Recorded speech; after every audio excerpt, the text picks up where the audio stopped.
Greetings and salutations, East Africa and wherever else you're joining us from. This is your world on this last Monday of November. Hope you're well and ready for a brand new week, even as we inch closer to the end of 2021.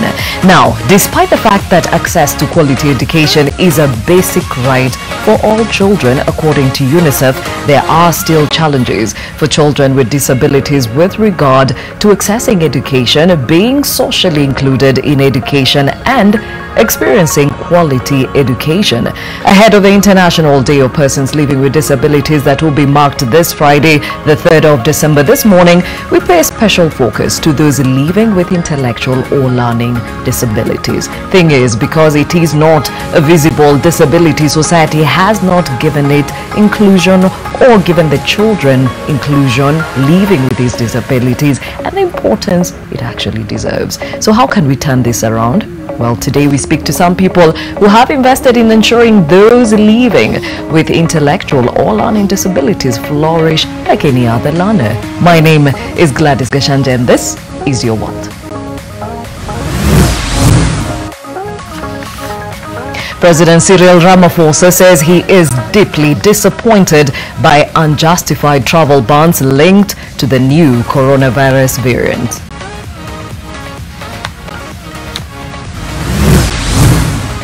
Barbados replaces Queen Elizabeth II as head of state, becomes the newest republic.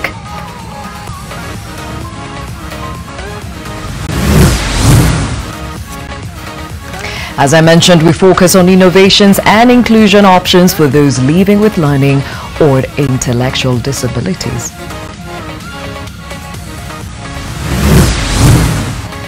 And tension as 4 people are killed along the Elgeyo Marakwet and Baringo border.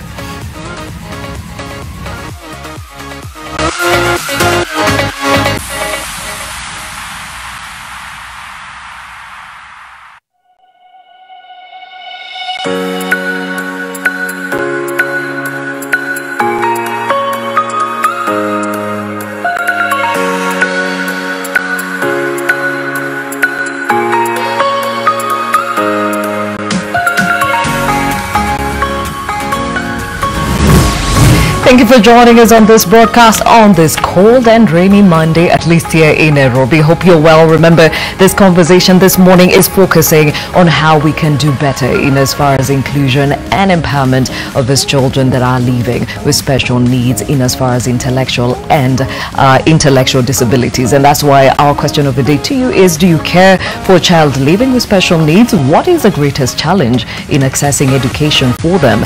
Do you care for a child living with special needs? What is the greatest challenge in accessing education for them? Talk to us. That hashtag is new normal, and remember, you can always give us a phone call. There will be some numbers at the bottom of your screen throughout the broadcast, and you can actually call us and give us your comments and of course your questions to the panel. But before we get to it, let's take a look at the impact of COVID-19 around the world. And this morning, the numbers stand at 261,760,996 confirmed cases. Out of that number, 236,384,415 are reported to have recovered, and unfortunately 5,217,086 have succumbed to COVID-19.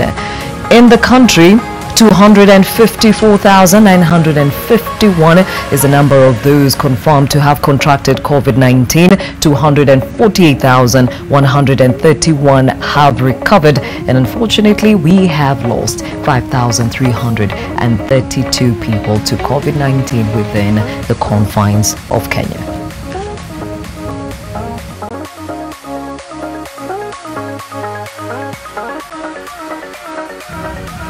And still on the impact of COVID-19, South African President Cyril Ramaphosa says he is deeply disappointed by the unjustified travel bans linked to the discovery of a new highly mutated coronavirus variant, Omicron. Now, President Ramaphosa says the outbreak of the Omicron variant should be a wake-up call to the world. The vaccine inequality cannot be allowed to continue.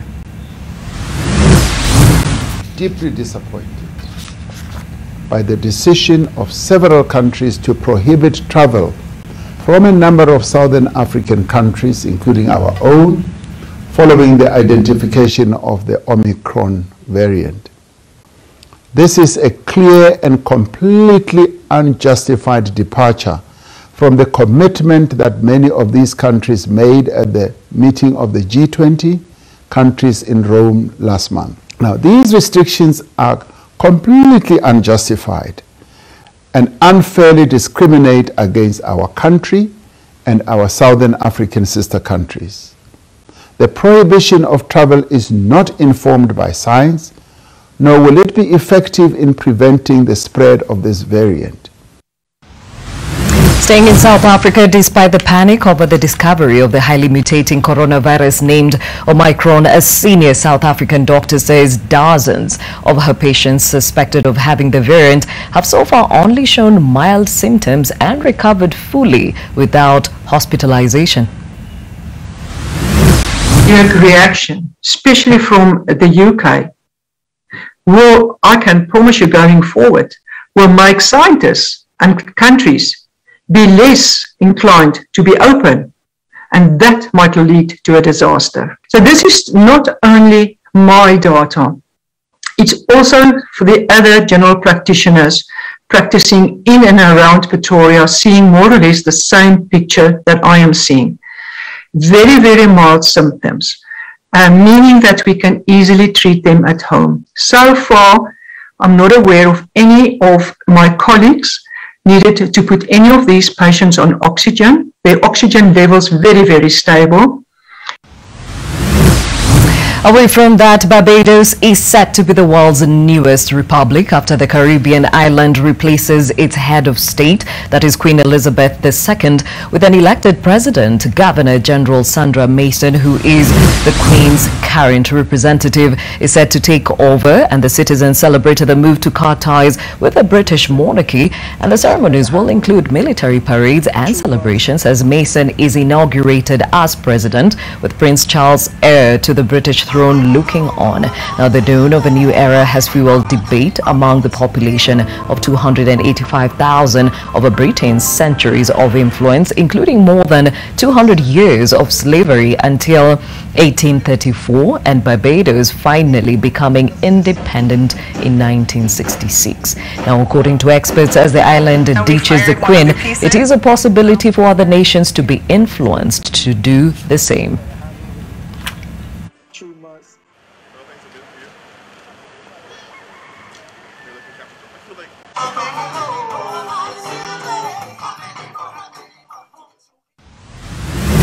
Back home, and tension is still high in Kapkobil area on the border of Elgeyo Marakwet and Baringo counties following the deaths of 4 people on Saturday afternoon. Area residents have blamed the government for failing to contain the situation despite numerous security operations and peace talks that have been carried out in the area. Ruth Samoe tells us more.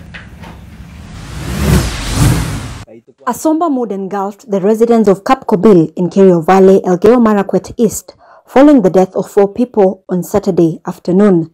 The 4 who were herding their livestock were ambushed by armed raiders suspected to be from the neighboring county of Baringo before going away with their livestock. The residents are now blaming the government for laxity in handling insecurity due to frequent attacks that continue to claim their lives.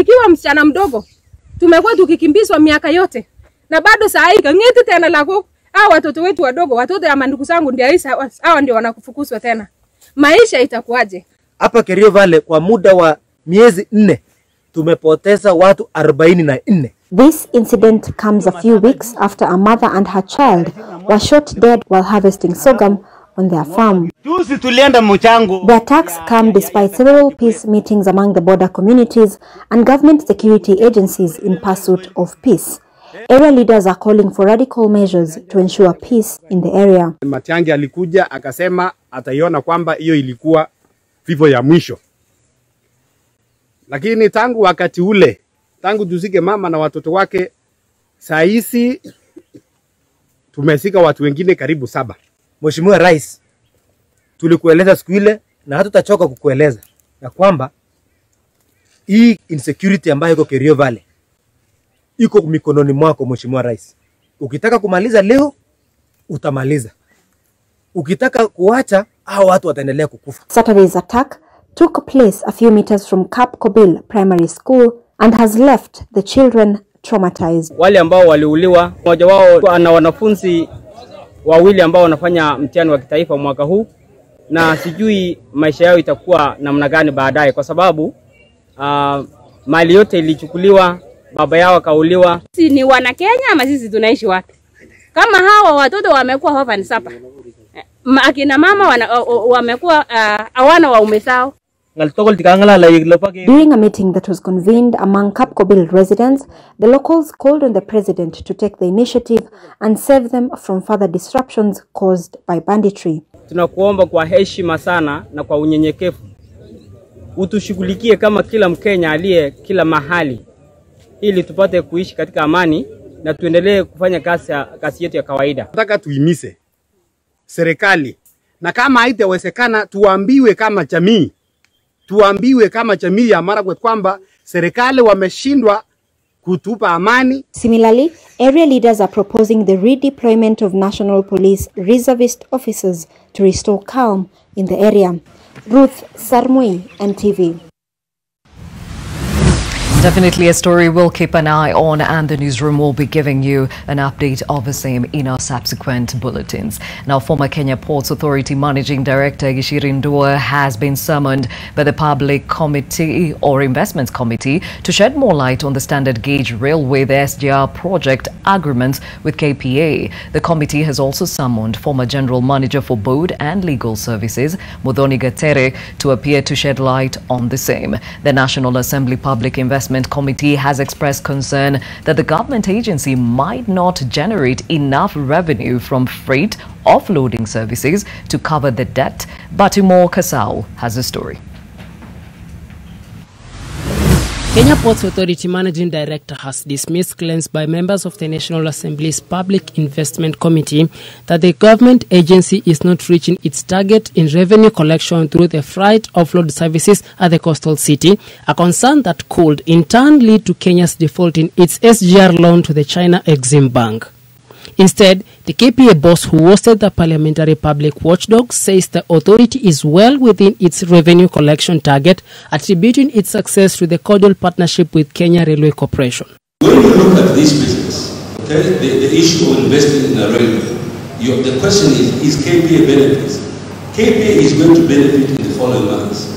Once you have an efficient corridor of transport, okay, you attract more customers. Okay. We have hinterland customers from Uganda, Tanzania, and Southern Sudan. When these customers are withdrawn through an efficient railway network, of course the reports will Kenya, and that's where KPA benefits. The KPA boss says that the investment through new technology that the authority has already installed in its freight services will create additional revenue, which will come in handy in Kenya's loan remittances to China. Kuna mambo matatu yaliyoko pale. La kwanza ni kwa Kenya Ports Authority itakuwa lazima iweze kulipa deni. Ikiwa kuna utetesi wowote, lazima utetesi hauwezi kuangaliwa Kenya, unaangaliwa China. KPA wakipatiwa order kulipa ile lazima walipe bila hata kuuliza. Lakini lile ambalo kwamba kidogo lenye wasiwasi ni kwa assets, rasilimali za KPA na Kenya Railways. Na sisi tunajua kama ni mkataba wa Kenya na China, kungekuwa na arbitration commission ambayo iko na neutrality, ambayo hata ingekuwa haiko China, kwa sababu obvious kama huu ni mkataba baina ya Exim Bank ya China, na tena hata ile dispute arbitration inaenda kufanywa huko kwao. Hapo unaona kama Kenya inaweza kupata haki kweli.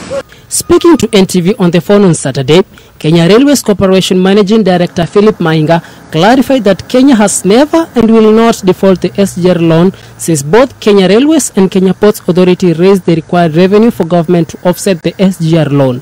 The Public Investment Committee inspects the Mombasa Port and Mtongwe to check the ongoing construction of the ramps. Mtongwe residents have stayed for years without the much-needed ferry services. But Mokasau, NTV.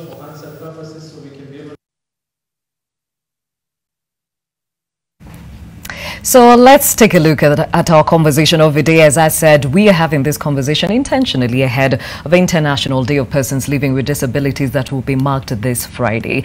And the reason why we're doing so is because there are different facets of this conversation that will be heard throughout this week. But today, we pay special focus to those living with intellectual or learning disabilities. And for us to understand further about this, in studio, I'm joined by Irene Kigathi, who is the founding director to Learning Africa Initiative. Thank you for joining us. Peter Njuguna, who is the founder, Tortoiscape. Asante sana. And of course, we have Kaimure Karaoke, who is the founder, Learning Differently. And also joining us virtually, actually, is Lily Olare, who is the founder and director at the Little Rock Inclusive Early Childhood Development Center that is situated in Kibra. Thank you all for being part of this conversation. But even as we emphasize on the importance of having this conversation, remember our conversation, or rather the question of the day to you is, do you care for a child living with special needs, and what are those challenges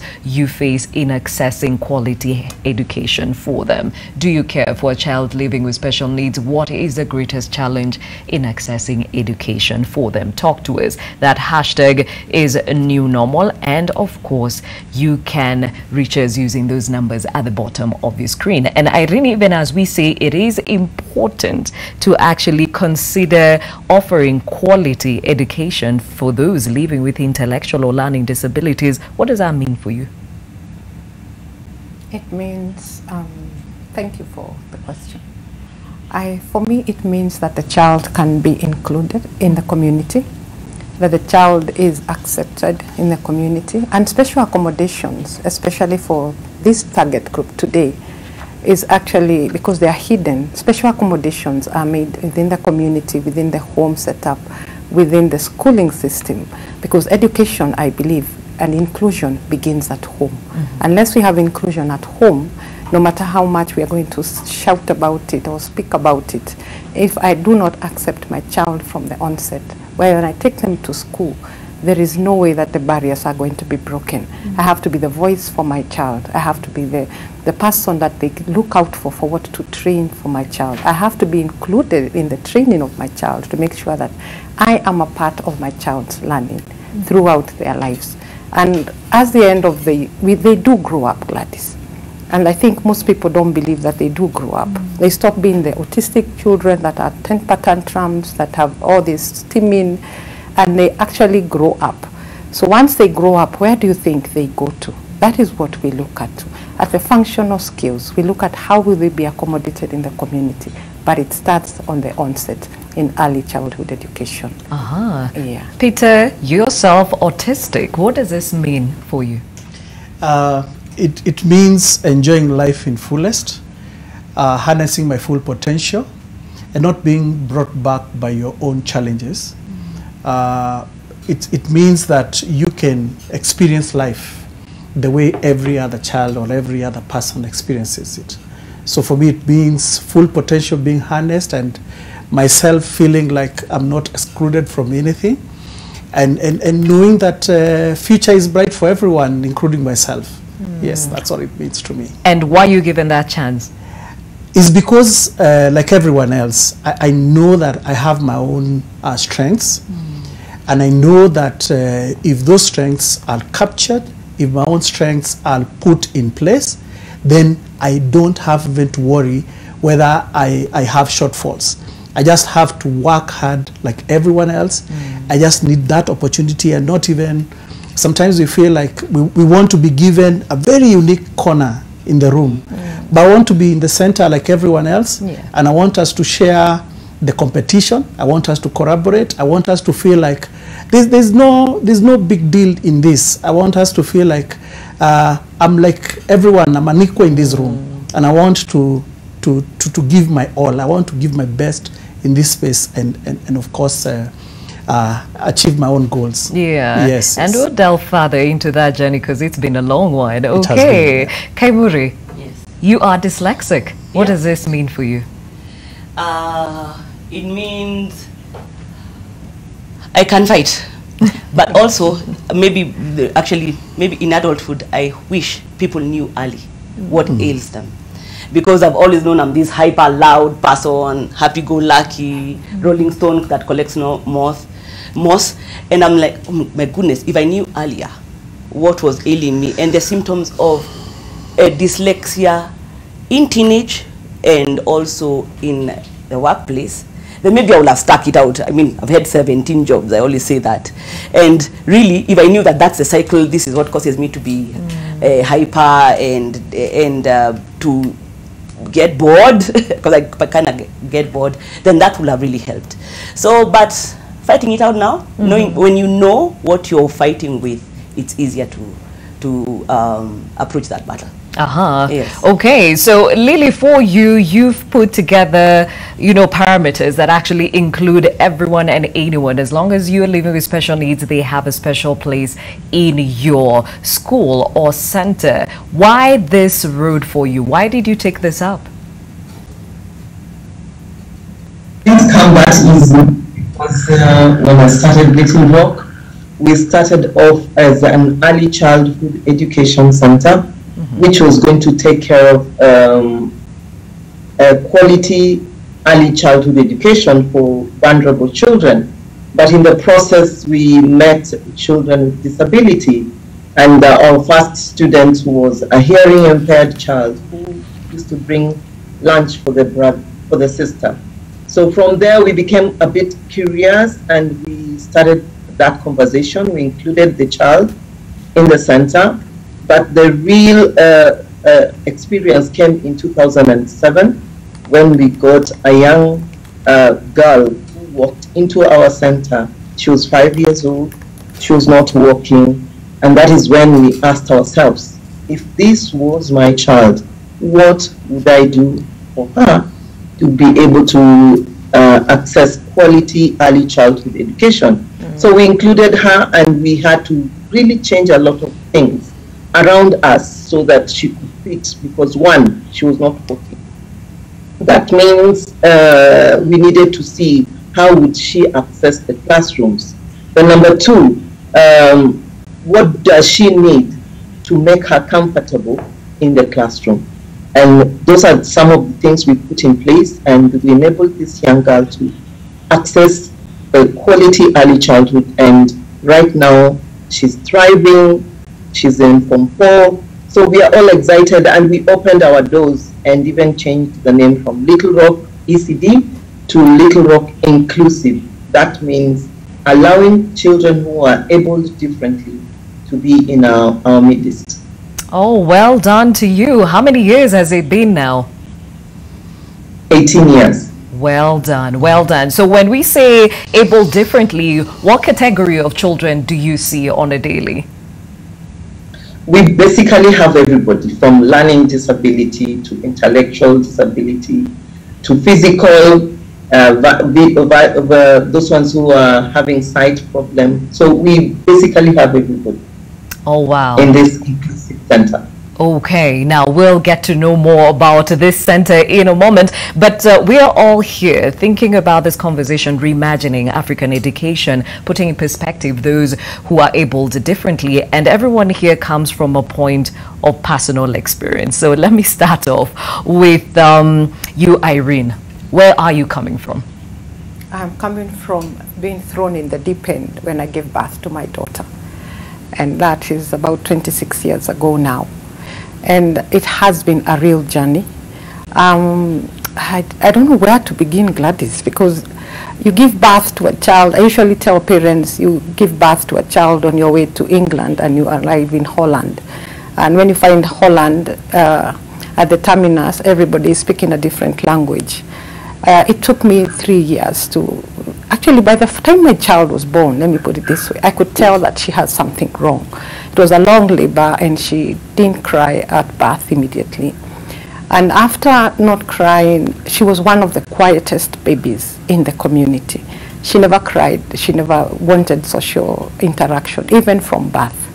But my sister is a physiotherapist, but she could not tell. My mother also has brought up children to adulthood, but she could not tell that she has a problem. So that's how hidden the disability is when we talk about being hidden. So by the time she's turning 4, she had speech at the year 1.5, and then it got lost. So by the time she's turning 4 or 5, she has no speech whatsoever. And that is when we started looking for help outside. We decided maybe we could try a little nursery school just within the community to see if she interacted with children, she would be able to get the speech that we are looking for. But after interacting at 3.5 years, 4 years, nothing. But we trained her like any other normal child. By year 1, she could feed herself. She just had the milestones by force, by fire. I think we are that kind of family. But at the end of the day, she mastered them. And I thank God that I did that then, because now when I see parents, I see just how much they have struggled to get them to that point of feeding themselves. So going back to her early years, she had numerous diseases. I would go to the salon, come back, and we are in hospital the next hour. She has gotten tonsillitis, she had, bronchitis, the system of the chest and the ENT was not working well for her. Initially, we thought it was just the hearing, that she can't hear. Went for a hearing test, she's fine. Went for, I don't know what doctors check into, and I hope they don't kill me on the screen. They tell the child to open their mouth, and they check, and the tonsillitis was so swollen, and no doctor had noticed until she was 5 years.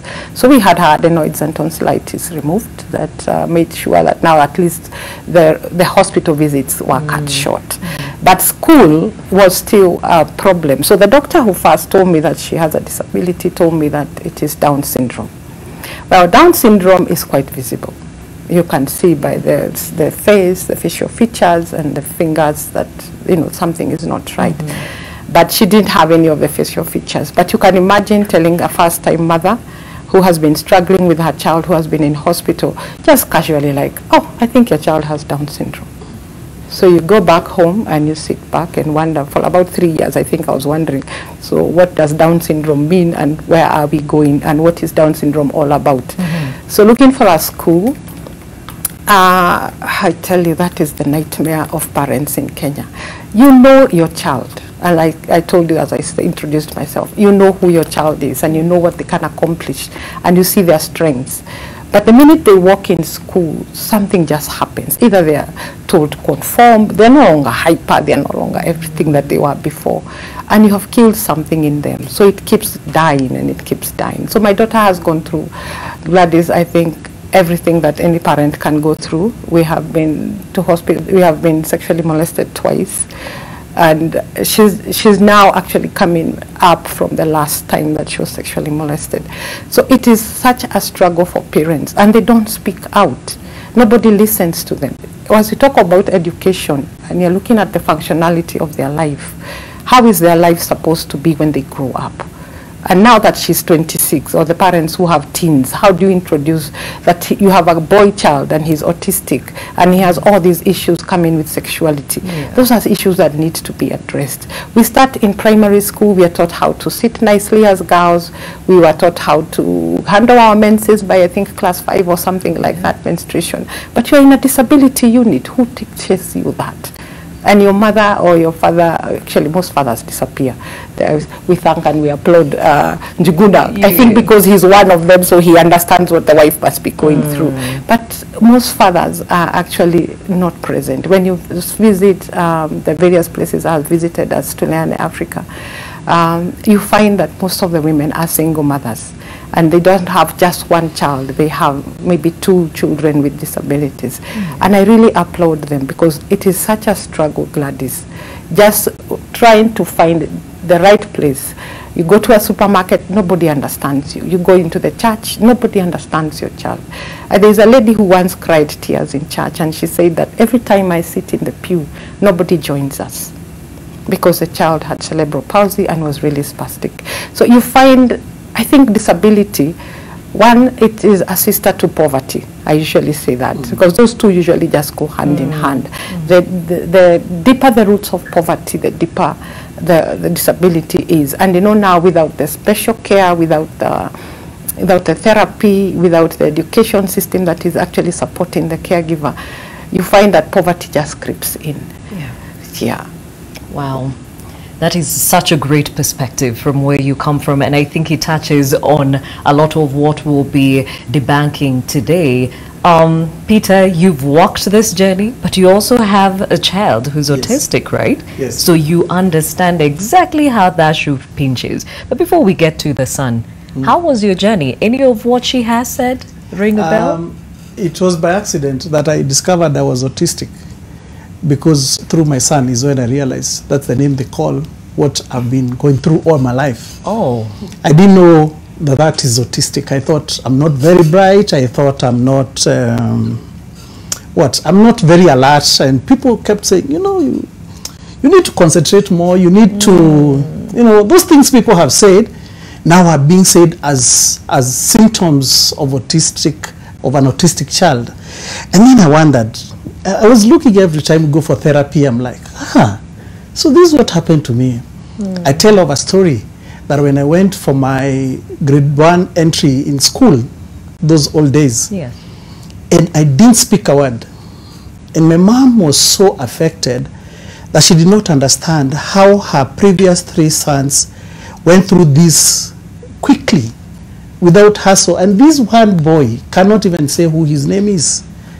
And she was so traumatized and thought that I was not alert or anything. But in the house, I would answer the same questions. But in school, I can't. I don't know what happened to me. I can't tell what happened. But now when my son, we went through therapy and all that, now it became obvious that, that was what was going on with me. Yeah. Okay. And now looking at it from your son's point of view. Yes. What are the things you struggled with in school?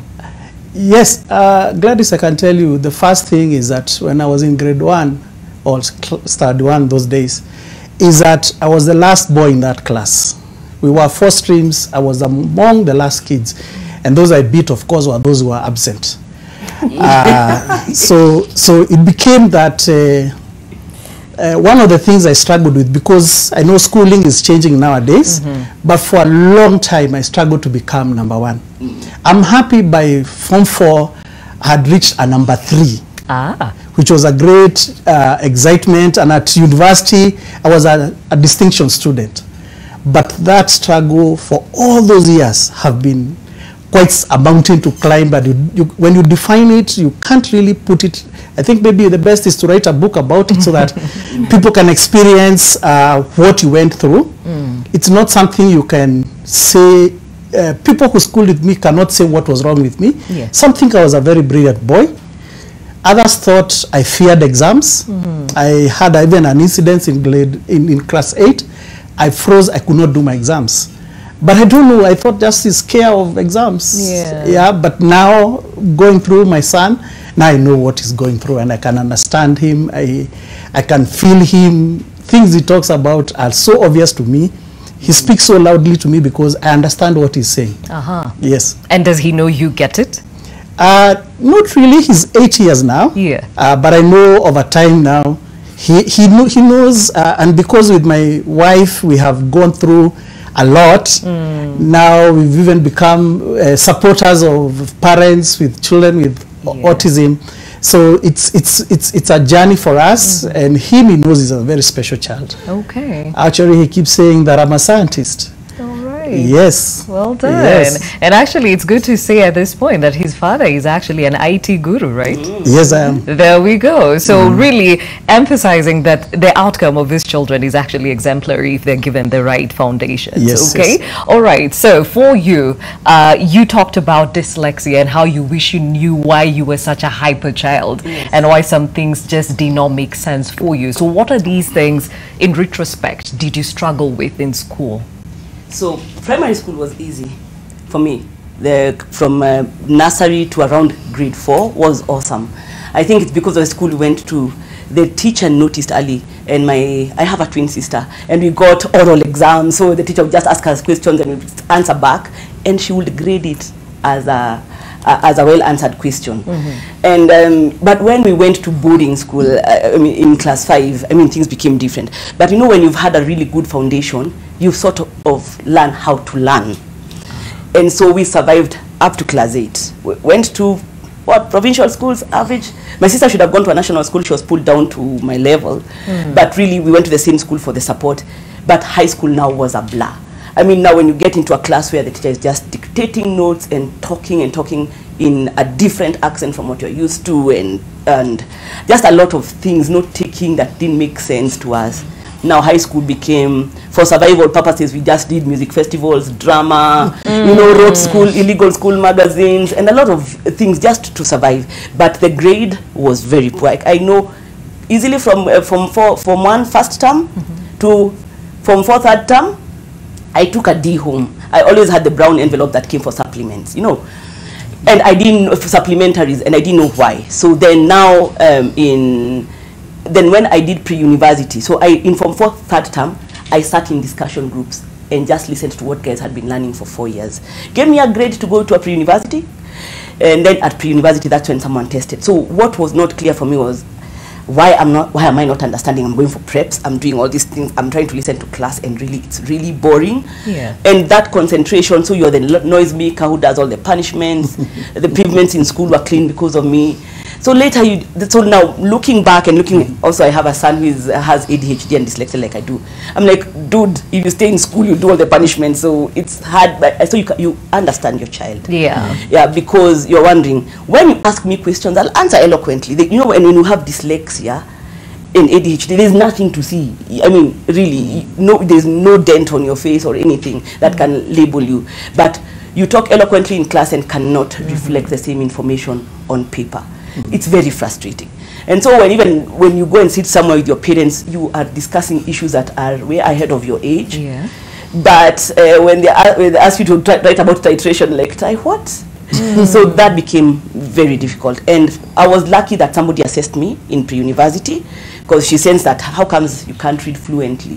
I mean, you know, why, what's wrong? And you can explain concepts. So that's when I discovered the word dyslexia. I couldn't spell it. Took a lot of practice. Oh, now with the dyslexia itself. Okay, so tell me this. You have a twin sister. Is she also dyslexic? Yes. And my dad, when he looks at the symptoms of my twin sister, and I wrote a thesis about dyslexia. And my dad was like, that thing you're explaining, yeah? I think I got it.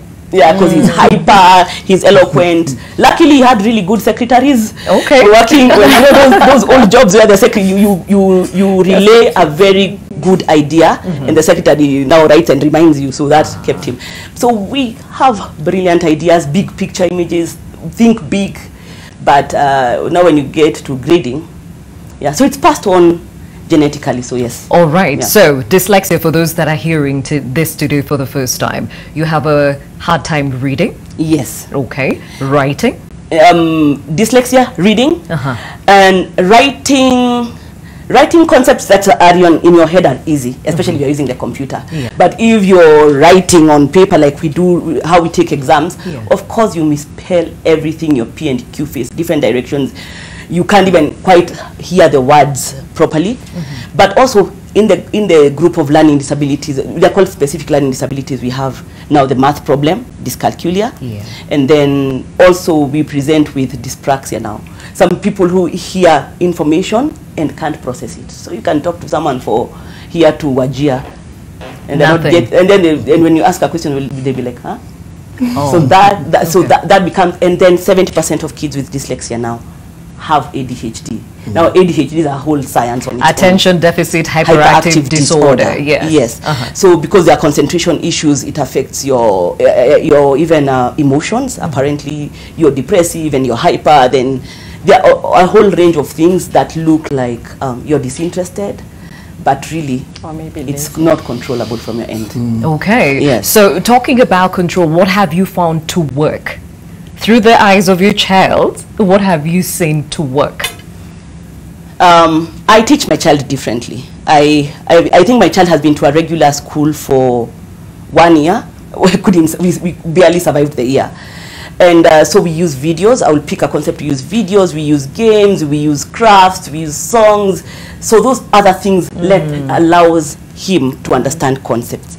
And even experiential, he loves to research on his own. And of course, because he can't type the right words, of course, you use the audio part, search for these. Yeah. So that works. We use a lot of tech to help him learn. And also, as an adult, I discovered last year, that's when I decided, hey man, it's been 17 jobs. I need to live this life profitably, and I'm raising children. I discovered working with a team that understands you. So last year, consciously, I stopped running my one-man shows and got business partners, one who is very organized and another one who is very techie. And even if I talk through the process, they're like, Puka, you said this in the meeting, we recorded it, let's implement. So that has really, really helped. Strategy. Yes. Okay, we'll get to know more about that in a moment. Now, before I take a short break, Lily, I'm sure you're listening to us and saying you've seen each of what we're talking about in the different children you have in school. And of course, there are a lot more that you have to deal with. What is the one thing that perhaps is key for you when it comes to giving them the proper education or quality education or inclusion in the education system? The first thing is accepting the children. That is number one for us. And then being bold, being bold around them, being ready to do innovative and creative things which will make them comfortable. And number three is communicate, and communicate more. That is what has been for us, ABC, accepting the child the way they are, knowing that they are able differently, and then being bold around them, because there's a lot of stigma around children with the disabilities.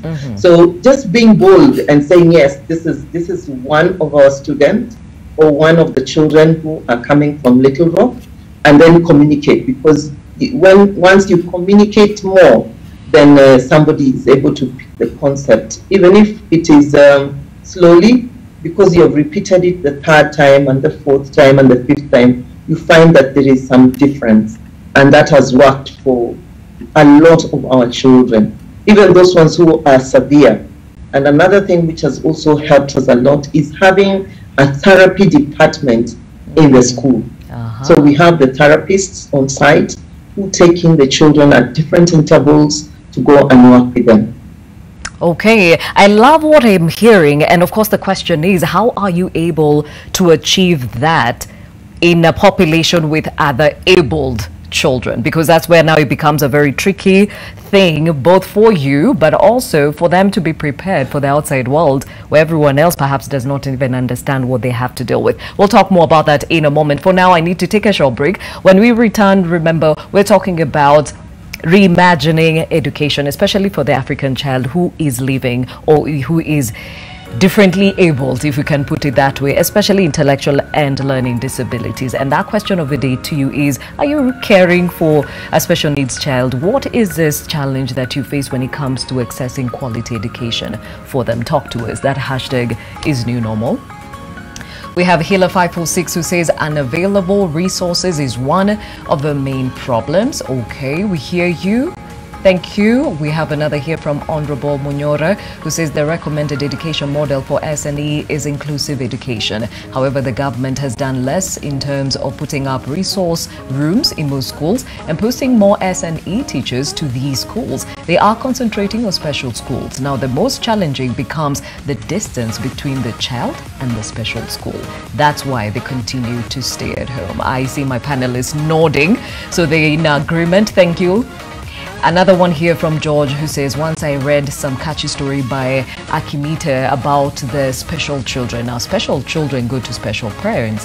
Haven't come across it again, but it sunk deep in my head. May those with special children receive all the love, respect, and adoration from me. Thank you for actually putting it out there, because as Irene said, it's quite a challenge and it's quite a journey, and we'll delve into that in a moment, but we'll be right back in a few, even as we understand more about this subject matter.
Thank you for staying with Your World. My name is Gladys Gashanja. Today we are focusing on reimagining African education and for the sake of those living with special needs. And we are particularly thinking about intellectual and learning disabilities because we need you to understand that there is a whole facet of those living with disabilities, and this is one that is actually in education. Irene, still with us. She is the founding director to Tuleane Africa Initiative. Peter Njuguna, founder, Totoscape. We have Lily Olare, who is a founder and director, Little Rock Inclusive Early Childhood Development Center at Kibra. And of course, we have Kaimuri Karauki Njeru, who is the founder, Learning Differently. Guys, thank you for giving us such great perspective on this. Now, tell me this, Irene, when you took your child to school, I mean, she's 26 today. What are the things that seem to have worked for you for her to be able to take up now that whole learning space in a world where she is able differently? I wonder what. But we have gone, I think we visited, I can't say land because it's visiting. Yeah. You buy uniform, she's accepted, you buy uniform and you take her to school and she comes home and tomorrow she won't go to school. She doesn't want it. She doesn't want to go to that school, she'll throw the uniform in the dustbin and that's the end of that. So I think we have gone to about maybe 6 or 7 schools. Mainstream schools. From the age of 9 to 15. And we gave up school. The reason being, maybe teachers, we had one school where she really loved and she really enjoyed it. But then they moved to Thika Road and we weren't living anywhere near Thika Road. I had my son now and I couldn't just relocate him from school. So that was the end of that. But the school itself was something to admire. And it is what I hope that we can teach our children with. The school itself had all sorts of activities. It was not about school. The learning was done in the morning and you first come home. The first lesson was let's share our stories, what we did yesterday. That helps you to remember, that helps you to actually, it's more of comprehension. So you come back in the class, then after tea, you now do either literacy in whichever language that you understood. And they would also do now maths, the numeracy, counting actually, and it was more basically just how do I master the numbers so that I can use a computer or I can use a tablet. They had computer lessons where they used to play games of coloring and everything, opening the world. Science was more outside than inside. It was more of the world. If I'm going to learn about a plant, please don't, the book is not showing me, it's just right outside. Let's go learn about it. Let's engage, let's interact. Sports, horse riding for therapy. There was also creative arts and drama where somebody used to come and dramatize a story and the kids would have to say what they thought and what they learned out of it. So the school was actually a completely whole new game for her and she loved it. Was it a mainstream school or a special school? No, it was, I wouldn't say it was a special school because it had every child. If you were struggling in school like a learning disability child, they would come to the school, they would be taught and catch up with the rest of the classmates, then they would be reintegrated back in the main school. So it was actually servicing both quarters. So it could actually bring back a child. If a parent felt that the child was struggling, they would be brought into the school, they catch up, and then the teachers in the school would actually follow up. They also had a very cute transition system where every child went out every once a week who was past 18, so that they get to encounter the community just around. You have been placed somewhere as a workshop manager, just doing some sort of odd job, so that you open your eye to what the country and what the world and what it is all out there outside the special school or whatever that it was. But it was not Kenyan, it was run by an American. That is why it was so deeply engaging and involving. And of course the costs were very high. So that is one of the things I would love to do. And I had a center that we practiced something like that, but the funding is actually astronomical. The figures were too high. You cannot maintain it. The thing that it really impacted in my life as a parent is my engagement and my involvement in my child's education. I had to be a part of it. My mother is a literacy and evangelism teacher, so she has gone across the country training people how to read and write. So she actually could be able to understand my daughter better when it comes to teaching her how to read and how to write, and teaching her actually just whatever the child can learn, let them learn it. If it is just spelling my name, good. If it just put in 3 X's, I will need it at some point when I'm getting my ID card. You know, things become, I told you, when you get to Holland, please do as a Dutch do. Yeah. So you learn a different language altogether. So whatever milestone that child is taking, you record it. There is no education that has a lot of paperwork like special needs, because everything is recorded. Now when we do it manually, my God, the paperwork is intensive, and then collecting all that information to get it now to give to the parent. This is what we've been doing, because these children, for me, one of the things that made me enter into special needs education and be interested in it is to figure out, my child has no speech.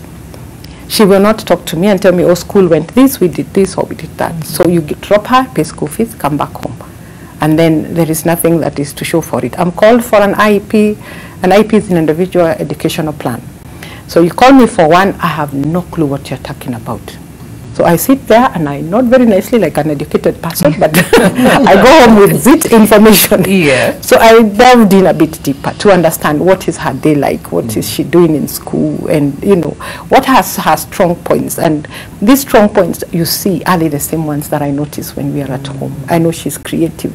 I know she was the quietest girl. She still hasn't spoken much. From babyhood till today, she's still the quietest girl that you can have in a room. She won't speak much, but give her a phone and tell her right now to call me.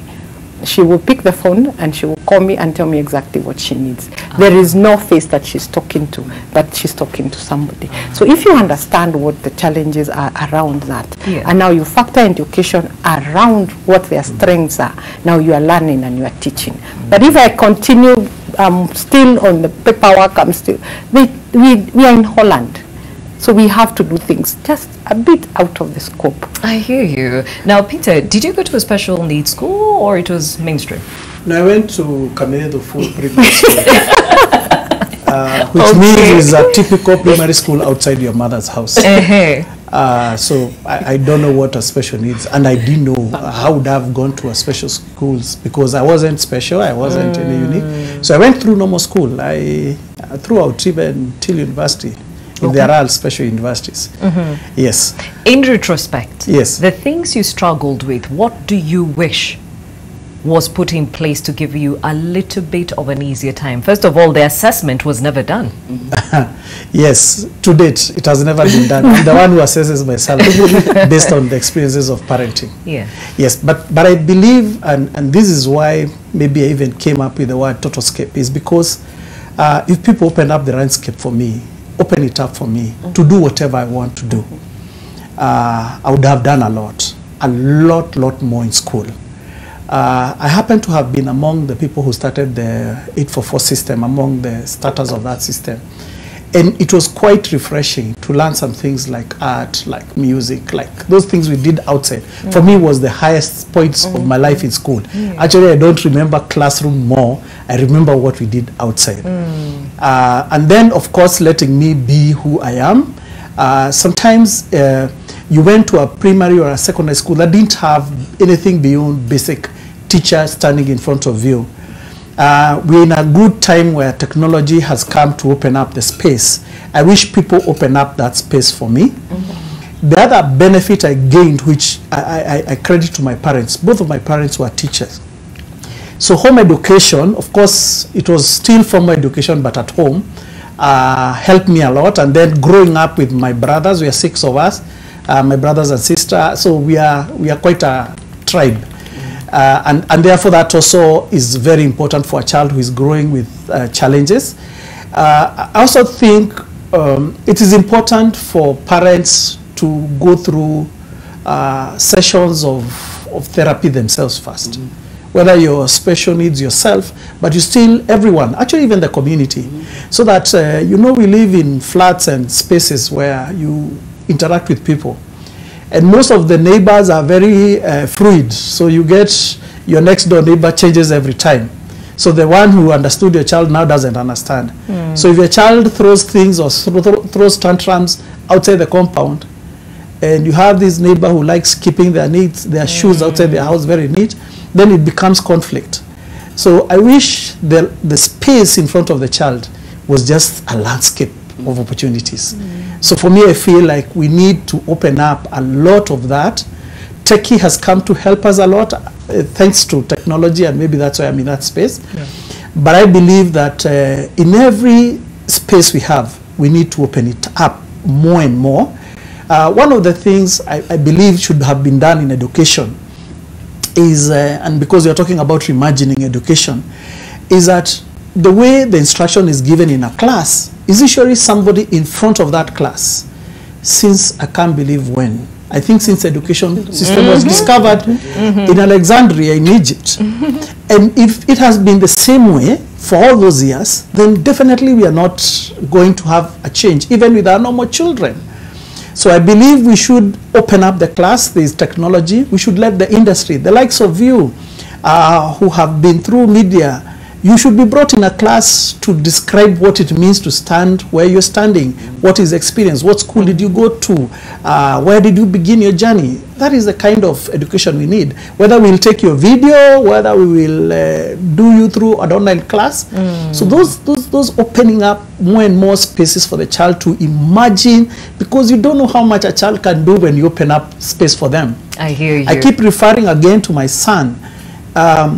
He might not be able to literally write properly or read properly, but when he speaks, if you don't see the boy who is speaking, you'd think he's a 15-year-old. Wow. When he tells you about some systems like solar system or digestive systems, you feel like his knowledge level is beyond him. He's 20 years ahead of himself.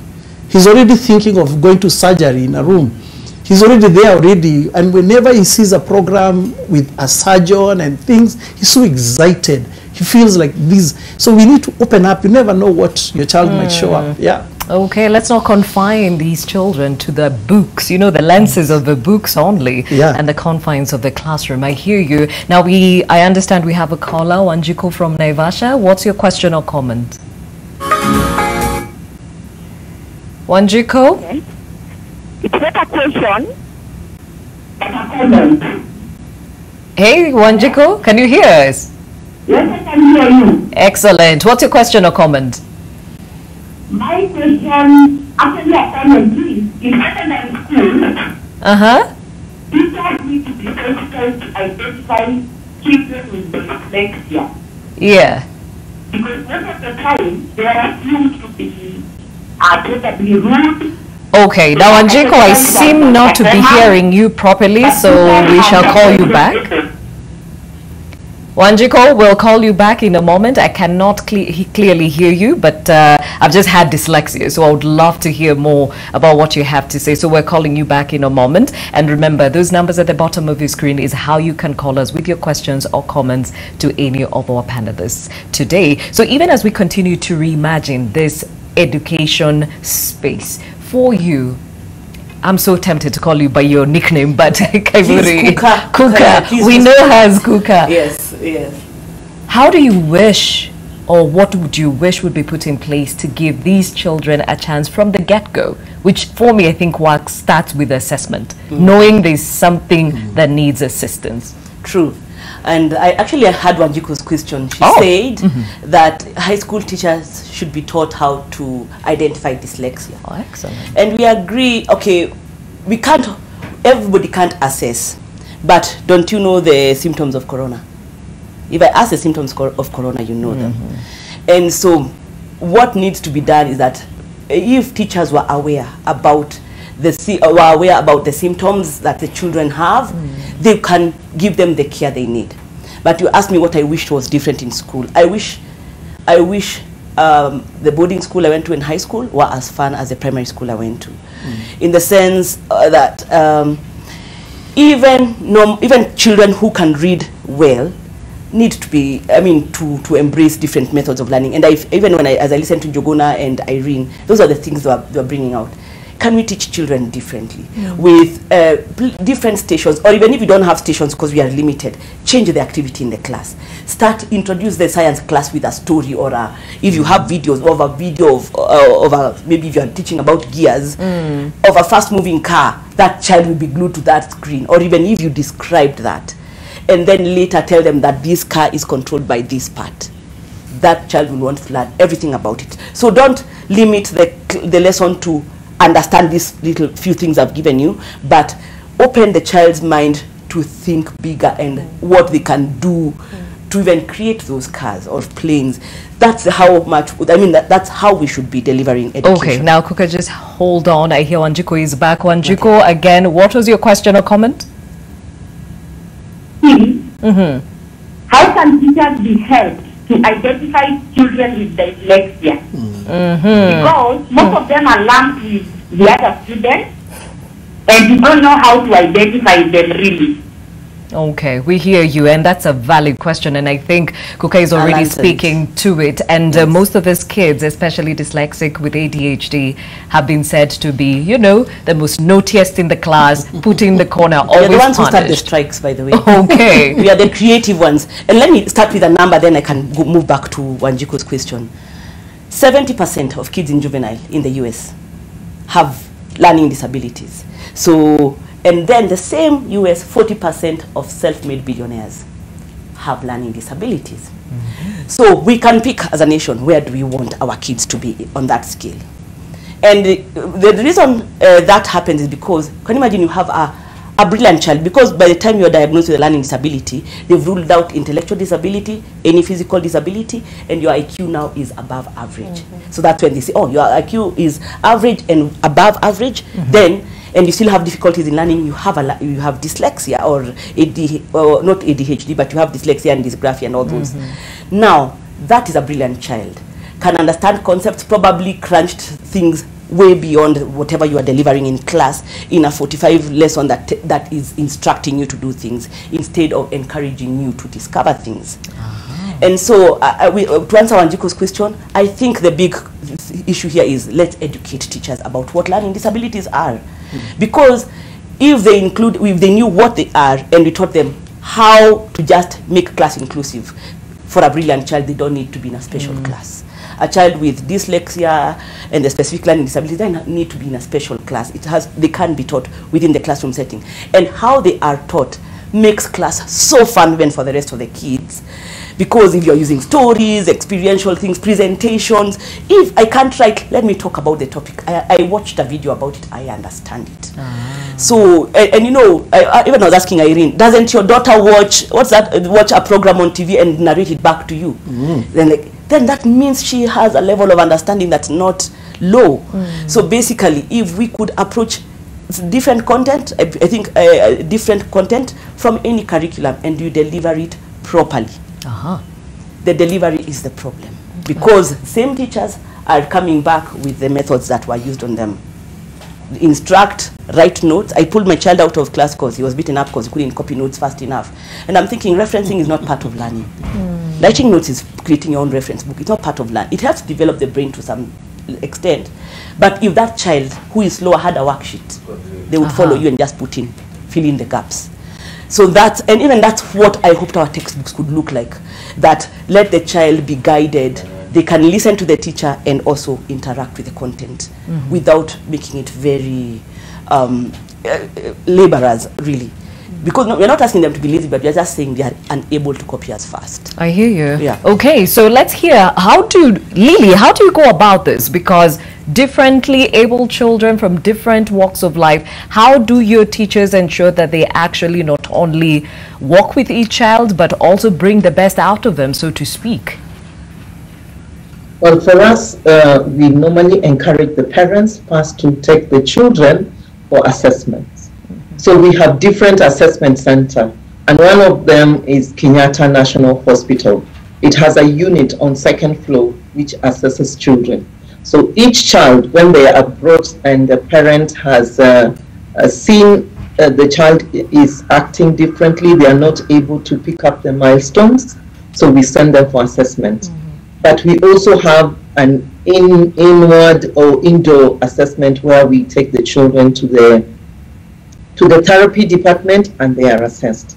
So the teacher, when we are sending a special need child to the classroom, there is a letter already showing that this is the ability of these children. And it has really helped our teachers. Another thing which we have done is that training the teachers, we keep training our teachers so that all teachers are able to handle the children who they have in the classroom. This emotion we have that somebody has to go to be a special teacher to handle a special child has to change. All of us need to be trained on how to handle the different children we are having in our classroom. It has really worked for us, and making sure there are different activities for different subjects and lessons. Like now, for example, we have a class which we call a social class, because it has children with severe disability. We make sure we match them with these other classes when they're doing music. So there is music at Little Rock. So you find this music has made quite a lot of kids open up, because the kids, they see the kids happy, the teacher is there, the piano teacher is playing, there's another one playing the guitar. So you find kids getting excited and loving to come to school. And it has really helped some of them. Once they go to classroom, they calm down and they're ready to do different activities. And also having different, like number work activity, language activity, art and craft, making sure that there is that variety and giving these children opportunity to just do me time. It doesn't have to be a teacher in front with chalk and doing the teaching while the child is seated at the back listening. We have introduced a lot of activity, and this one has helped quite a lot of our children. Okay. And Now, Lily, tell me this. You talked about one that you celebrate who's gone all the way to Form 4. How does the transition process work? Because at times, some of these children get lost in the system. As Kuka said, she started off in a primary school that got her. Then she went into a high school that had no clue how to handle her. So how do you ensure, or how did you ensure the transition process for this one who is in high school was done seamlessly? We worked with her. You know, she kind of opened our eyes, and for me, as the proprietor of Little Rock, I made it my point to make sure that I go out, do research, and make sure a Melody is comfortable. So that is what we did when she was in pre-primary. She moved to grade school. We stayed with her until she was in standard 6. Then we transitioned her in standard 7 and 8 because our center is an early childhood center. Yes. So we made sure she had teachers who were working with her on one-on-one, because our school was only going up to pre-unit. So from grade 1, grade 2, grade 3, grade 4, grade 5, grade 6, she had one-on-one. She would go to the teachers and work with them. And then from there, we transitioned her to Mbagathi Primary School, which was more accommodative, and they had an inclusive class, and that is where she did her class 7 and 8. Then she was able to now move to high school. But we did quite a lot of follow-up, making sure that she has the right textbooks and teachers around to help her. Even though her handwriting was not very good, the way Kuka is saying, yes, you have this ability to take in anything you see in front of you, or anything you hear the teachers speaking about. But now when it comes to translate it into writing, it was very difficult for Melody. So what she did, she made sure she had friends who, even right now, she has a friend who is writing science notes, her chemistry notes, her, you know, those things which need a lot of hard work. Otherwise, we've gotten for her a laptop, and that has made her work very easy when now she's in high school, because now she can do a lot of typing for herself. So we need to just think beyond the box and say, if this was my child, what would I have done? The way Irene has said, she went out of her way to make sure her child leads a near normal life. And that is what we need to do as educators, not to brand children, because that is where the problem begins. Branding children, oh, you are naughty, you don't listen, you don't settle, yet you are abled differently. If you are given something different from a book and paper and pencil, then you will be able to do wonders, the way Kuka is saying. If you're given maybe a laptop, you'll be able to color, you'll be able to draw, you'll be able to do a lot of things. But we have confined our children to bookwork. You know, you must write, you must read. Yet, some children are virtual. You know, they can only be able to do visual learning. You know, and manipulating different activities with their hands. You find that they are able to create, dismantle, and create again. So we need to be able to take care of those learners in our classrooms. And that is what we have done at Little Rock, making sure that our teachers are well equipped to know that Lily is able to do 1, 2, 3, Kuka is able to do 1, 2, 3. So when I'm giving 5 sums, Lily will be able to do only 2 sums. And I am comfortable because I'm not making professors. I am just making this child be able to lead a near normal life. I hear you, Lily. And even as we talk about the importance of what needs to be put in place to help these children, there is a cost to it. It is a very expensive affair. Peter, tell me, what is an ideal situation? Because I hear computers, I hear that we need to get outside the curriculum as we know it to accommodate these children. So how essentially should be an ideal situation? An ideal and an inclusive system, as you say, is very, very expensive. And as my colleagues have said, is that most of these schools that have been providing close to perfect solutions have been private schools.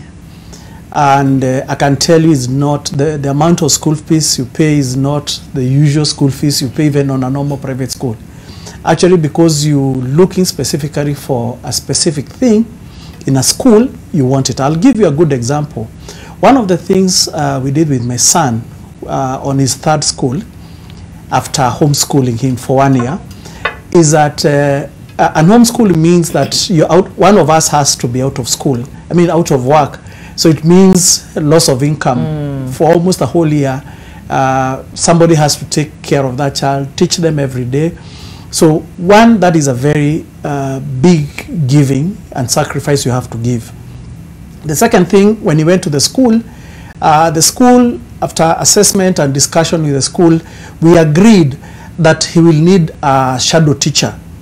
So it means out of the normal school fees you pay, you have to be on top at a salary of a teacher to be sitting with your child in class so that he can, when they give instruction, they're the ones who are taking them through the classwork. Technically, he's being taught by another teacher inside a normal class. Oh. Yes. Then it means that sometimes because of challenges of concentration and all, you can't let just your child just go. So you have to get a minder who picks them, drops them, or who just cares about them. Another cost, and I know this is slightly away from school, is that also diet. That it means there are things you have to avoid like gluten and all. So it also means that, and those things are not cheap, by the way, I can tell you. So it's quite expensive to just have an all-inclusive system. But of course, and maybe that is why we are here, there are solutions to it. Not everything expensive will remain expensive. There are solutions, and providing, and now talking about technology, is that with techie, there are things we can avoid. One of the things we have talked, Irene, Lily, and Kuka have said, is about assessments. Assessments can be made cheap. As little, I think a normal assessment, I'm not sure, but it's quite expensive to do an assessment. To do therapy, a weekly session, and sometimes they have 2 weekly sessions, is not less than 2,000, the minimum you can get.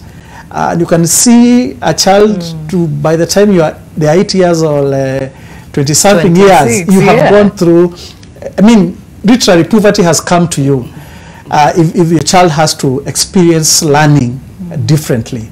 So for me, I feel like it is extremely expensive, very prohibitive, and is a big barrier to learning for those learners that have challenges to education. Yes. And when we started off the broadcast, I mentioned that the fact that these disabilities, intellectual and learning disabilities, are not visible, then we have not put in the appropriate investment in it. For you through Tuleane, what have you been able to do, or what are you seeing are the gaps that perhaps other people can come to feeling? Assessments. Actually, the most important thing is the inclusion of the caregiver, that the parents have been neglected in the education system. I have played a major role in making my daughter who she is today by just working closely with the teacher. Functional living skills. We teach in special units, and I have visited several. I have worked on various projects in Mukuru, Kawangware, and some in Kibra.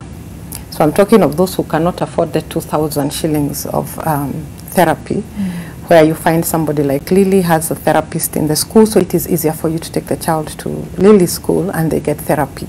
Therapy is very, very, very important for a child with special needs. So which kind of therapy are we talking about in this case? We are talking about occupational therapy, where they are taught how to put the blocks together, how they are supposed to do various tasks together. But out of the therapy, we come now, the special needs units usually teach a lot of activities for daily living, which is just one segment of the special needs functional living skills. Functional living skills are exactly what we do today. If I tell you to stand up right now, you will try and groom yourself to look a bit appropriate so that the dress, our children just wake up.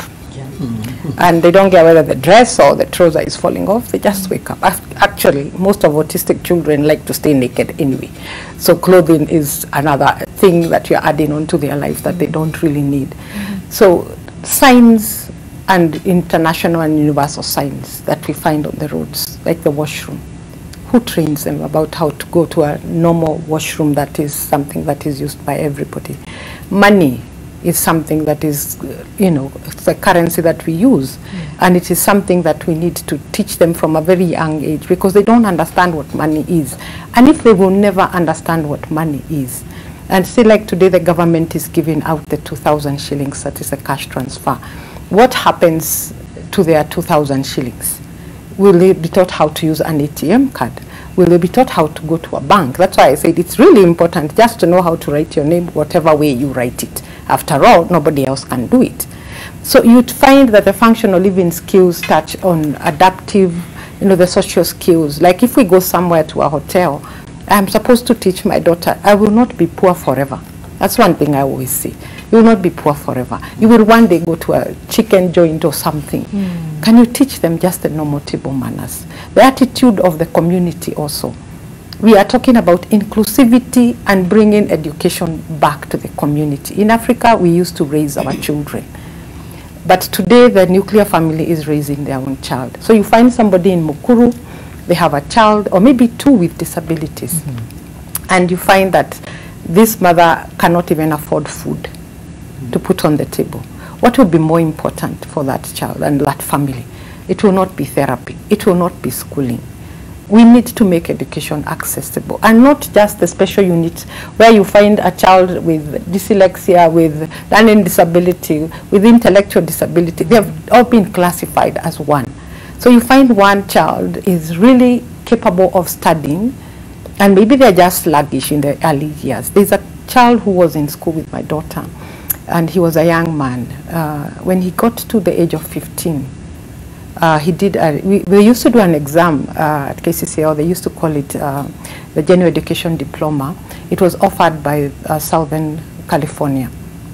So we used to do it. It used to be done. It's still done actually in Westlands. The center is still there. But it's more of a question and answer. It's more where the computer talks back to you and you answer, it's A, is it D. So you pass the exam. That young man left the country and he did political science. It just shows that you open the world for them.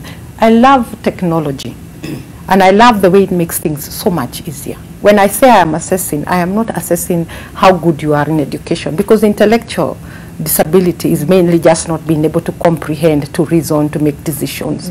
So I'm not teaching you education. I'm trying to teach you how do you function around here. So if I teach you about self-management, how well are you in self-management? If I teach you about money matters, how good are you? What is your strength and what is your weakness? So we shared the documents on the computer. So if you need a report from me, I'll just collect it and tell you this is what we are doing. It has taken us a long journey to figure out what are we missing in the education system. If I learn how to button my shirt, that's not the end of the story. I will go home and I'll have to be given some chores to do. And I don't want my child to be seated somewhere in the house because she cannot do anything for herself. My daughter is a perfect chef. She'll make for you a food. Yani ugali is refried. You wonder, what did you do to make it this good? Wow. But only her own setting. They're very selfish. That is rule number one. So it's for me and me alone. But she can do it for herself. She will use the jiko, she will use the stove, she will use the meko, she will use the burner. It's opening the world to them. Don't limit them. And then when it comes to the government at the end of the day, they have a major role to play. The parents take care of their children until they die. So at the end of the death, now what happens if I did not train my child well? The extended family comes into play because this generation will go. I will not be there forever. And my daughter is only, I have a son. And I don't think that I want to burden just my son with my daughter's responsibility and upkeep. So a parent with a special needs child, you think even after your death, even after you are long gone, you're still planning about the child and what will they do. So you think, do I have to, you talk to the parent, to the sisters. My sisters are very engaged with my daughter. I think we are just a close-knit family. So they are really engaged with what she does, what is she up to. She has her own little things. She'll cook for the dogs. She'll do a lot of things for herself. And actually she takes some responsibilities even without being asked. But some are a no-no. And that's why I'm saying, when you're talking about education, the no-no remains a no-no. They will never do it. I think everybody gets to understand, even if I keep telling you to cross that road, you are not crossing. So we'd better stay this side, and we stay with what you can do. But the strengths that they have, can we at least build on them? Can we at least do something, as Lily is saying with Melody? She may not have had it all, together, but that laptop is helping her in high school. And it's going to take her places because this technology has come and we're being left behind as intellectual disabilities and autistics because who's teaching us about computers? And they are the geeks. One day I gave my daughter my phone. It was brand new. And I don't know what she did. She deleted everything. It started talking to me in Chinese. I had no clue what. I was so angry. I told her, if you don't get this phone back into order, I'll kill you. I don't know what button she touched. And voila, the phone came back on. So they have something, but we just don't know yet, especially for autistics and intellectual. Because they are low functioning, we assume that they have any literacy or any knowledge of education. Because they are low functioning, we ignore even the education aspect. But that little low functioning has one good thing, and that is what Tuleane Africa looks for. That one good thing to help that child. Can I make you better? Can I take you to the next? Can I find your career? And can I try and break it down to the simplest, that you're going to do something in this world. Everybody is here, Gladys, to do something, not to just sit still. So I cannot be putting them in a corner and expecting them that they're going to mature and grow up and have not been doing anything. It's the investment in that child that will start bringing the results that you're looking for. Very well said. At this point, we take another short break here on Your World. Remember, we're asking you the question, are you caring for a special needs child? And what are these challenges you face in accessing quality education for them? That hashtag is a new normal. When we come back, there's actually a question here for Lily. And it says, how do you teach the other able children to accommodate those that are differently abled, because they have to live in the same world, and it all starts by how they get socialized to them when they are young? I'd like to hear that from you in a short while. We'll be right back.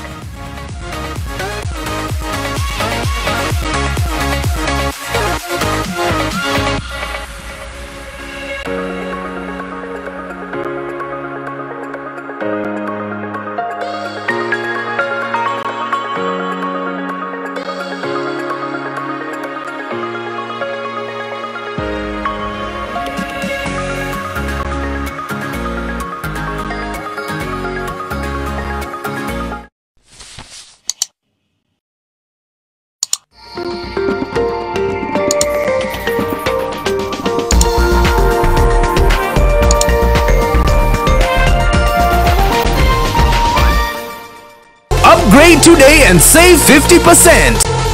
Pay 2 months and get 2 months of a higher bouquet. Star Times, your best choice for family entertainment this Christmas.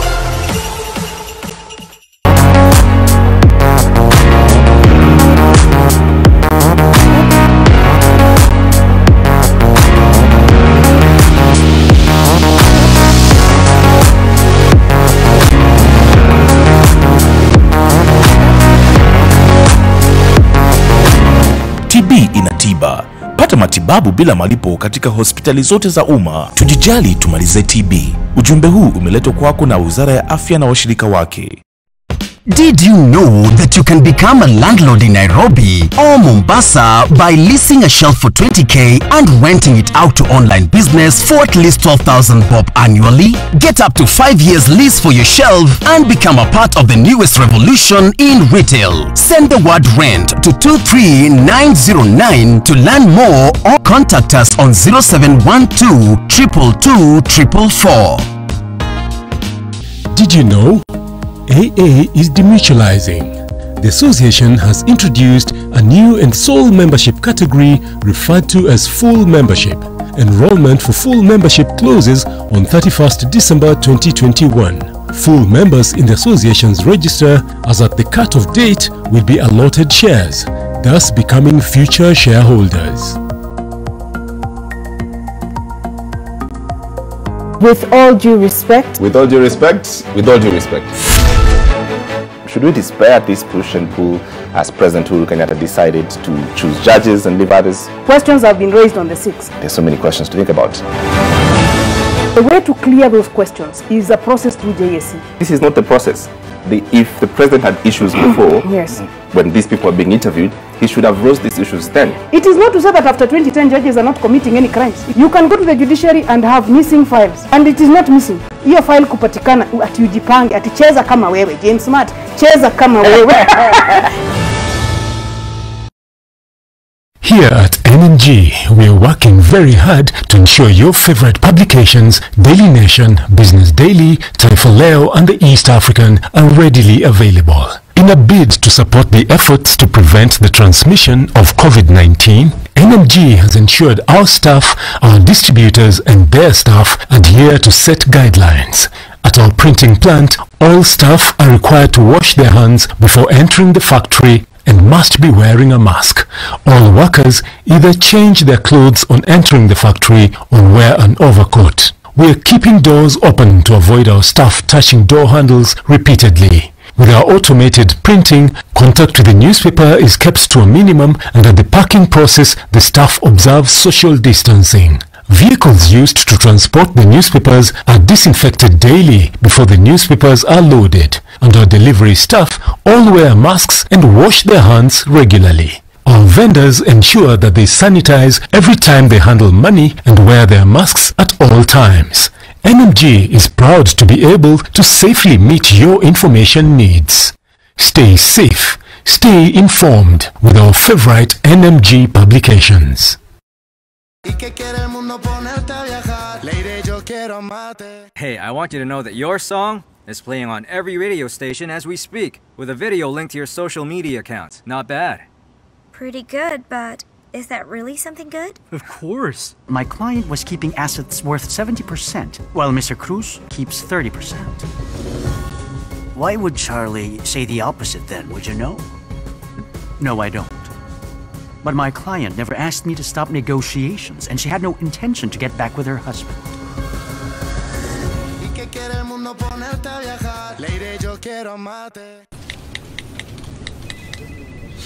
Wow, thank you for your time. How juicy. Juicy. Juicy.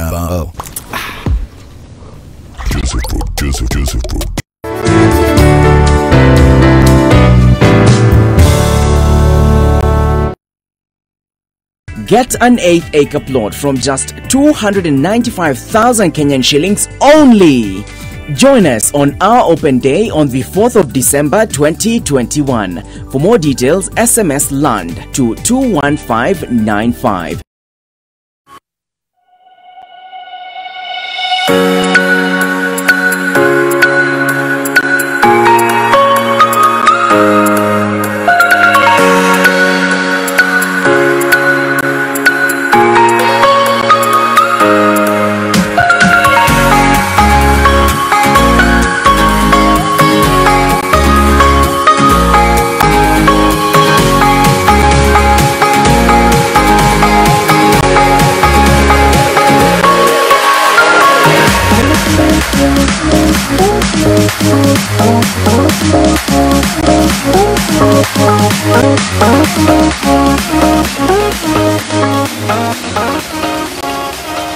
Thank you for staying with Your World. My name is Gladys Gashanja. Today we are reimagining education for the sake of those that live with special needs, particularly intellectual and learning disabilities, now that we're focusing on the education system. But before we get back to that conversation, let's take a look at the other world. And the UN's tourism body has announced that the coronavirus pandemic will cost the global tourism sector $2 trillion in lost revenue in 2021, a historical crisis for its Secretary General, who nevertheless believes that the sector has the power to recover quite fast.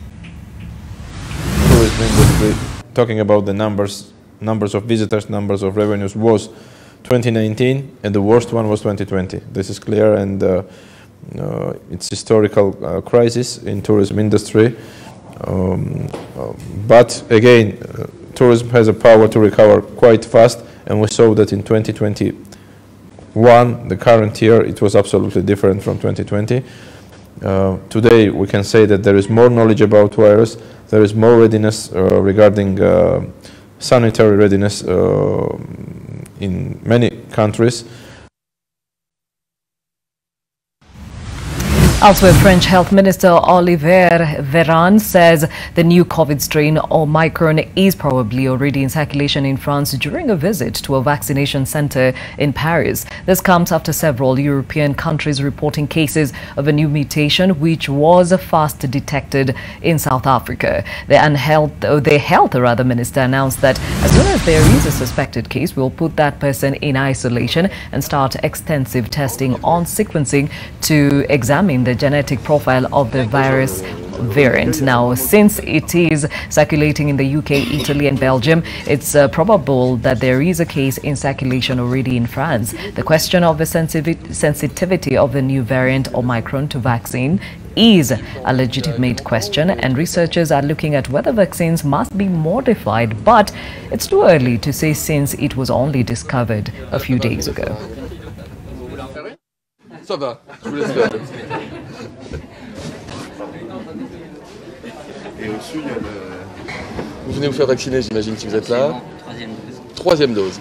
Quand est-ce que vous avez pris rendez-vous? Back to our conversation of the day, and I still have Irene, I have Peter, I have Kuka, and of course we have Lily, who's joining us virtually.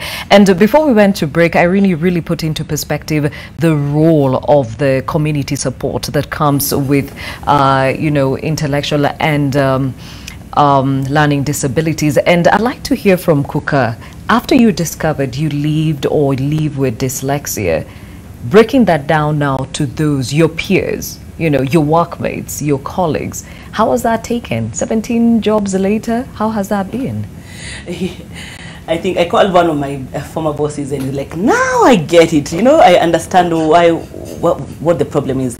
Let me say, I trained to be a journalist and wrote business news for a while. And you can imagine what the struggle was when you're trying to go and cover stories, and especially when we used to use notebooks. Half the time I couldn't even read my own notes. But I had an editor who used to tell me, okay, when you come back, if you find a word you don't understand, just let me know what it was. And so I walk on to, it was random that you could find a billboard written, come hungry, but I'll be like, what's with Hungarian food? Because I read it as come Hungary. So the whole sentence doesn't make sense, and the whole paragraph. So it was, learning disabilities, knowing the struggle, maybe for a long time I wanted to hide it. And so last year I decided, no, let me talk about what I'm experiencing, and especially when I discovered the issues that people with ADHD get in adulthood. The social problems that, how comes when I'm going to meet people I have to hyperventilate, I have to psych up, literally do push-ups so that I can come and sit here today, and after this I'll be so tired, So those things, when you know what ails you, it's easy to face them, but when you didn't, you are running away from your own weaknesses. And so not knowing becomes really hard for a workplace, because you can't explain it to an employer why you want to give in the project just at the end, because you couldn't concentrate enough to be able to get it done. So that was a struggle, that it was frustrating for people who want daily reports. So even when I worked in sales and then when I worked in PR and people want daily reports, and I'm thinking, let's finish the project and I'll probably give you 3 months after that, So, but when you are aware about what's ailing you, you can push yourself, or you can work in a team that supports you to just give your good ideas and and hype up the team to be able to implement well. Uh-huh. So that was hard. So what am I doing about it as an adult? Yeah.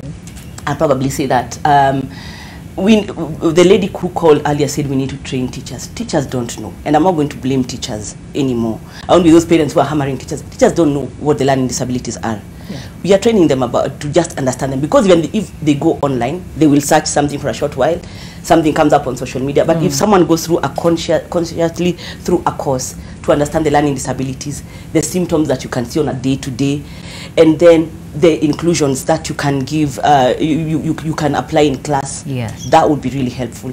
And so we are doing that. There's a free course for awareness, because awareness should be free, and then a technical course that we offer to be able to just give the tools that the teachers need to make that class vibrant with the things that Lily was talking about earlier. I hear you. Yes. Peter, did you ever feel the need to shy away from certain opportunities? Definitely yes. Even today, I still feel like I'm not manned enough to overcome some of these challenges. Sometimes you don't feel like waking up and going to work. Sometimes you take in tasks and you're like, wow, what did I get myself into? Every day there's that struggle. But as Kuka says, is that you learn how to push yourself. And one of the fellowship we've been attending has been teaching us is how to do hard things. And indeed, to do very hard things with love. So you do it, you also don't beat yourself so hard. You love yourself first, you make sure that you know your weaknesses. You don't overpromise, you underpromise and overdeliver. I hear you, a good strategy. Yes. So being an IT guru, that means you went through the full training and here you are today. Was it perhaps a little bit easier because now you were dealing with tech as opposed to all these other facets of education? No, it's been very difficult. I can tell you that my initial training, I attended because I actually entered the first IT class in 1993. Then even the screen was not even colored, it was blue. So I did some few courses, they called DBase Plus, COBOL programming. And they were quite lengthy and very complicated. For me, those complex things and complex concepts were not very difficult for me. But right alone, because computing was seen to be about secretarial, they thought what you are doing is just a typist. So my family and everyone around me thought I could make a very good accountant. So I attended a computer school. I did the accounting from CASNEP. And of course I flopped very hard. But actually the exam I failed was bookkeeping, the accounting one, which was the basics of the course. So with that, I really beat myself down. I didn't think that I was worth. And because we were also doing computer classes that were Pitman, I also had to redo a lot of those exams. Yeah. So it has meant that my life is about retakes and retakes and retakes. Then in computing, has been a long journey of doing IT. A lot of, there are short courses like certifications, Cisco, CCNA, all those things, you do them. But some mean that even up to today, of course, I need to resit. It means that there are still modules that I still need to attempt. So it's a long journey, but I enjoy the journey and I don't worry so much about the end. I worry so much about if it's something that is requiring me to have numeracy skills. I make sure I get the skill and I apply the skills. So for me, an IT is that the most important thing for me in a class is that do I understand what the teacher is trying to pass through? Yeah. If it is about a coding class, I'm doing a programming course like C. Can I code in C? Not whether I'll pass exam in C. So for me, exams now stop becoming very important. But what is very important for me is the skill that is being transferred to me. Okay. Yes. And you're transferring the same to your son? Definitely, yes. And, Yes. and I believe that not only to my son, because now I'm opening more opportunities for even people who are like me, parents like me, so that they can experience what it means to teach other people similar skills. Yeah. Yes. Irene, you mentioned that your daughter went through a couple of schools and she always came back and said, I don't want to go back. Do you remember what is this that she did not like about these schools, and how did we ever get to a point where she now was okay with the world being a little bit different from her? I think for her, for us to understand her better is getting now involved in what she's getting through in school and why she didn't like the school. She still has a very high standard of what she wants. I think they have a class of their own. So she has a very high standard and a very high taste of what she wants. So if she does not get it in that school, she will not go back. And anything specific that she maybe looks the out for? teacher said something that she didn't like, or maybe one of the child is a bully, so she was bullied after day 3 or 4 and she was not able to defend herself and nobody stood up for her. Maybe she was not allowed just to sit in her space, that she wanted to sit alone and just steam on her own and do her own things. So those are the little things that, it's the accommodation actually that is in the school that makes them feel like, I don't want to go back to that school. And she will cry literally. So when she became a teenager, we took her to Jacaranda Special School and just mainly to see if she would love jewelry making. She learned the skill like Njuguna, but she hated the school. And I think she learned it for me. She doesn't like it anymore. Okay. So it depends on what do you really want. And if you can fit in the school and you're comfortable in the school, then that's okay. I don't know yet whether we still have to separate the genders when we put them in schools. Because it's still a big issue. They have the, you know, just normal urges like every other normal person. And teenage is just a challenge for them as well. But trying to teach them how to contain what to do is such a hard thing. So when you keep them in a boarding institution, we have several in the country that are boarding, and we have teenagers. It's really a struggle. I had a school where I mentioned to you, a therapeutic center, where I was just training on functional skills, and it really did well. I must commend myself on that one. It really did well. But the financial aspect was just too limiting. But then the boy and girl in the school, I still found it a challenge then. I still find it a challenge when you tell me to take my daughter to a school where there are young men. Not that she won't get attracted to them, but will she be able to say no? Will she be able to stand her ground? Will she be able to choose somebody for herself? And now the conversation, as I am listening to the older parents of children with disability as they are going, knowing that this is also coming down to be a month of GBV, is the fact that you find that most people think that these children can bear a child and the child will take care of them. So I have not figured that one out yet. Because I am still taking care of you, so how you're going to take care of another child is still a problem for me to comprehend. Yeah, I hear you. And speaking of which, you had mentioned that your child has survived 2 instances of sexual gender-based violence. Was this in a setup of a school or just community? Just community. Actually, the people who do that are usually family. So now when you come back to family, and that is the setup that she's living in, it becomes very tricky. And that is why I find, I never blame parents for locking their children up. I quit blaming them a long time ago because at some point I felt like I could lock mine up. To protect her? Just to protect her. You have no one else to leave the child with. And so if you have no one else that you trust to leave the child with, and you have to go and get some food, what will this caregiver do? So sometimes it's the protection that they're looking for. And sometimes maybe it's just abuse. We can't say that some are not abuse, but some it's actually just for the protection. GBV is very prevalent in homes. And it happens when cousins come, or maybe the brothers, or even the father. They are the big perpetrators of such things. And once you get the girl is pregnant, I will give a very nice story of what happened and cover it up nicely. We will never get to hear the side of this child. And even actually for boys as well, it is just happening. It's a painful ordeal for a parent to go through. And the system, the justice system, is just equally as bad for anybody who's not rich enough to go and find the right organizations to speak out on their behalf.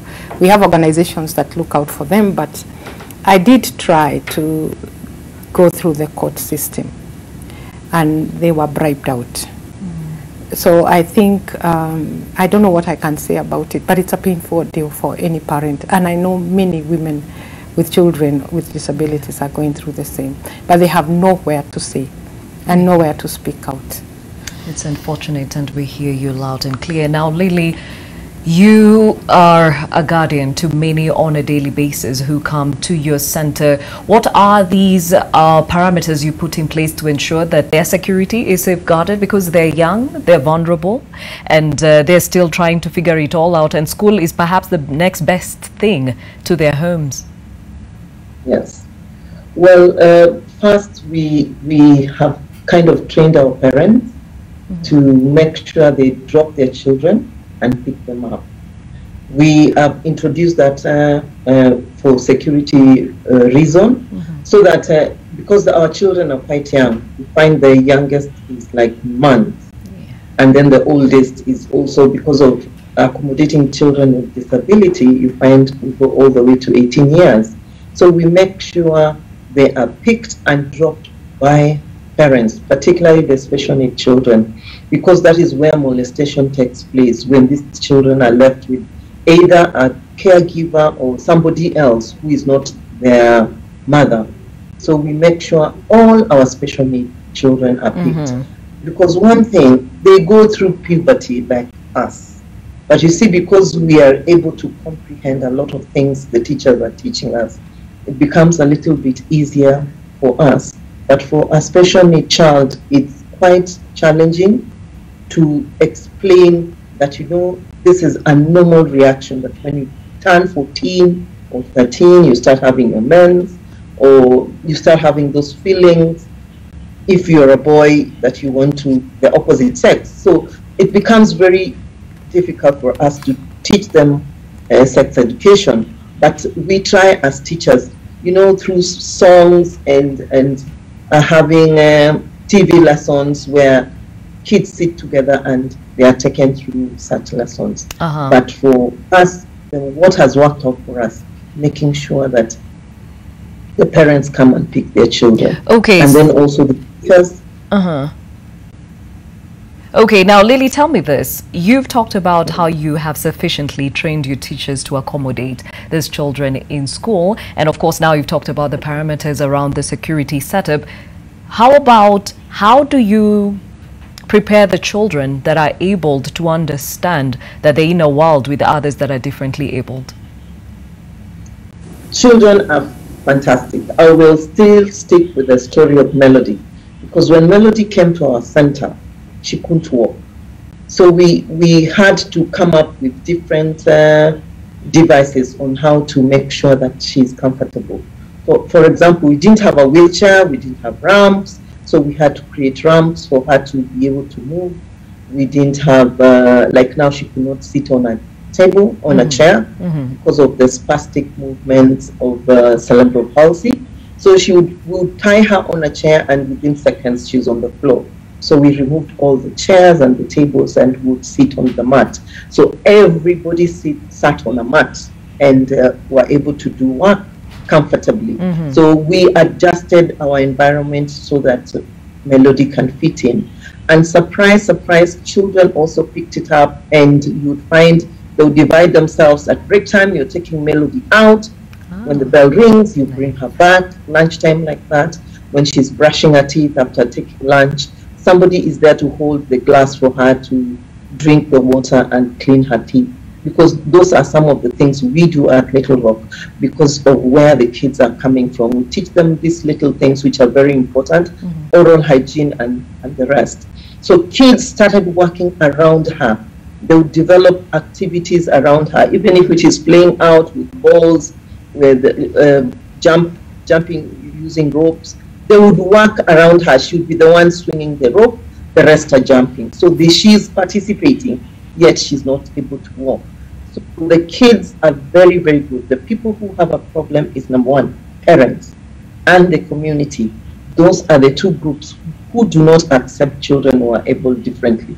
So we had to come up with awareness programs, making sure that the teachers are, the community is trained, and parents are also empowered to come out and agree and accept that my child is able differently, and I love her, or I love him. And also coming up with other activities, like now, because we had children with the hearing impairments, all of us have learned to do sign language. so that we are able to communicate and get into the world of a child who has hearing impairment. And we'll take a whole week doing everything in sign language, singing in sign language. When we go out for lunch, nobody speaks. We do sign language, and it has made the life of children with hearing impairment fantastic in our setup. So I think that acceptance and going out doing awareness and advocacy really helps both the parents and the child and the community.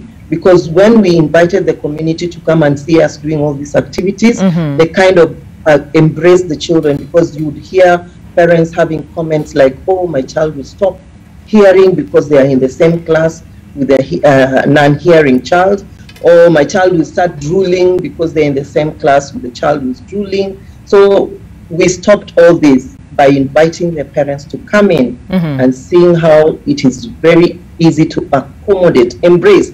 Because at the end of the world, you know, we bring these children out. We have taken them into a special school, hidden them. Then at some point we are coming out and saying, voila, here is Melody. And you're looking at Melody, you're asking yourself, where was she? I never went to school with her. So it becomes a little bit difficult for them to be accommodated back into the society. We hear so you. We are advocating for inclusion from early childhood level all the way to university.